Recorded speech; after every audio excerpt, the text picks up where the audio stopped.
Anong ganap sa mundo ng showbiz? Viral ang video ni Andrea Brillantes na kinunan habang papasok siya sa kapamilya event sa Araneta Coliseum.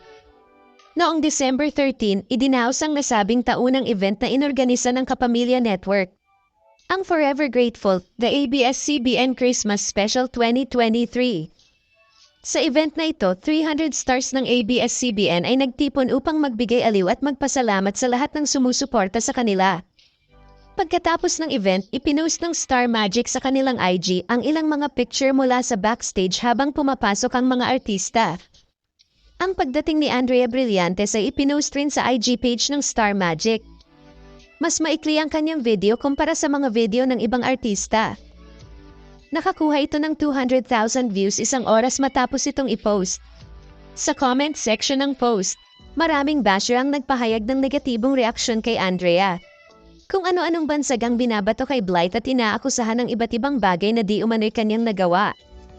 Katulad ng pagkakadawit niya sa hiwalayang Katniel, maging ang... Kung nagustuhan mo ang content na ito, huwag kalimutang mag-subscribe at i-click ang share, like, at mag-comment ng inyong opinion.